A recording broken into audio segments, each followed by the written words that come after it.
Hi friends, स्वागत है हमारे एक और नए वीडियो में आपका।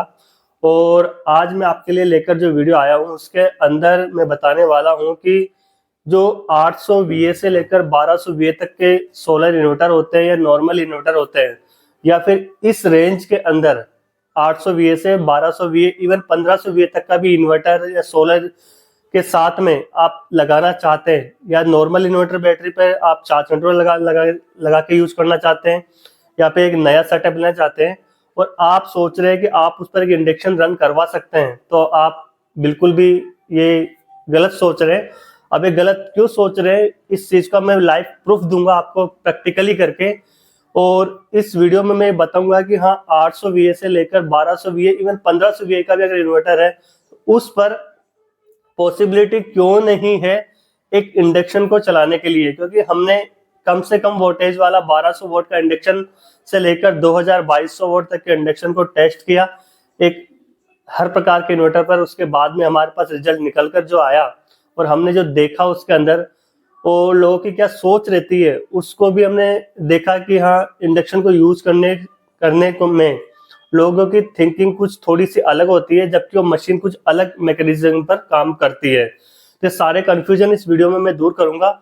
और अगर आपको वीडियो अच्छा लगता है तो वीडियो को लाइक जरूर करना और ज्यादा से ज्यादा लोगों तक शेयर करें। और अभी तक हमारे चैनल को आपने सब्सक्राइब नहीं किया तो सब्सक्राइब जरूर कर लें, क्योंकि ऐसे इन्फॉर्मेटिव वीडियो हमारे चैनल पर हम रेगुलर अपलोड करते रहते हैं।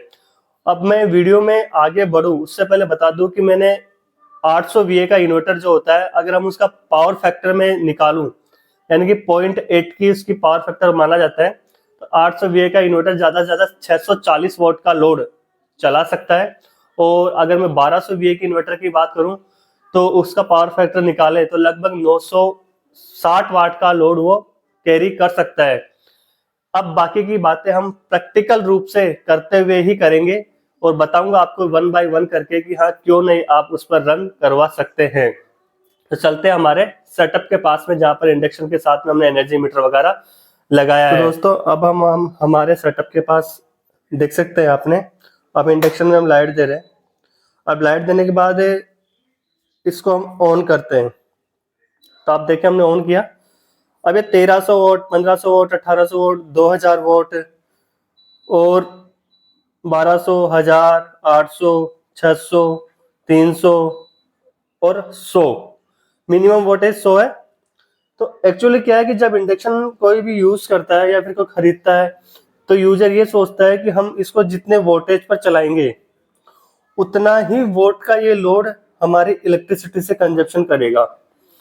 लेकिन दोस्तों, मैं आपकी इस गलतफहमी को दूर कर देता हूँ कि ऐसा नहीं है। कि इंडक्शन जो है, जो इसकी एनर्जी लेने की एक मिनिमम क्षमता होती है कोयल की पूरी की, और कुछ वोल्टेज ऐसे होते हैं जिनको टाइमिंग के साथ में कंट्रोल किए जाते हैं कि कुछ सेकंड के लिए रिले को इसकी कोयल को ऑन किया जाता है, फिर ऑफ किया जाता है, फिर ऑन किया जाता है, फिर ऑफ किया जाता है उनका। लेकिन जो पावर कंजप्शन होता है वो उसकी कोयल की कैपेसिटी के हिसाब से होता है कि इतना पावर कंजप्शन मिनिमम ये कोयल स्टार्ट होने में लेगी। तो आप देख रहे हैं कि 100 वाट पर मैंने सेट कर दिया, तो कई यूजर क्या समझते हैं कि अगर हमने 100 वाट पर इंडक्शन को लगा दिया तो हमारी ग्रिड से जो इलेक्ट्रिसिटी कंजप्शन लेगा हमारा इंडक्शन, वो सिर्फ 100 वाट लेगा। और हमारा इंडक्शन एक, वो सोचते हैं कि 800 वीए के हमारा जो छोटा सा एक बैटरी का इन्वर्टर है उस पर भी चल जाएगा। तो यहाँ पर उनकी उम्मीद गलत हो जाती है और इसी बात को मैं समझाना चाहता था प्रैक्टिकली। तो अब आपको मैं दिखाता हूँ। तो अब आप देखिए एनर्जी मीटर को, देखिए आप, और उधर आपको पता है कि मैंने 100 वाट पर लगा रखा है। अभी देखिए फैन का जो कंजप्शन है वो चल रहा था 4.6 वाट का, लेकिन आप देखेंगे कि बीच बीच में इसका पावर जो है 750 वोल्ट तक जा रहा है। 100 वाट के पर 750 वोल्ट तक का ये पावर ले रहा है। इसीलिए मैंने कहा था कि आप एक 800 वीए के इन्वर्टर पर भी इसको नहीं चला सकते, क्योंकि 800 वीए का जो इन्वर्टर है वो मैक्सिमम 650 वोल्ट तक का लोड कैरी कर सकता है, 0.8 का पावर फैक्टर अगर उसमें है तब। लेकिन हम जानते हैं कि किसी भी इन्वर्टर पर जब हम मैक्सिमम लोड जाता है तो उसकी क्षमता कम हो जाती है। और मैं ये मानता हूँ कि 650 वाला आपको 580 या 550 वाट तक का ही लोड चलाकर देगा। तो उस स्थिति में उस इन्वर्टर पर इस लोड को चलाना पॉसिबिलिटी नहीं है। अब रही बात 1200 VA की, जो 950 वाट तक का लोड चला देता है, तो उसमें भी हम ये मानते हैं कि जैसे कि इसमें जो लोड है 100 सिर्फ 100 वाट पर आपका लगभग 800 वाट तक का ये एनर्जी मीटर में लोड जा रहा है, यानी कि 100 वाट के पर आप इसको चलाते हैं तब भी आपका 800 वाट तक का कंजप्शन ये इंडक्शन करता है।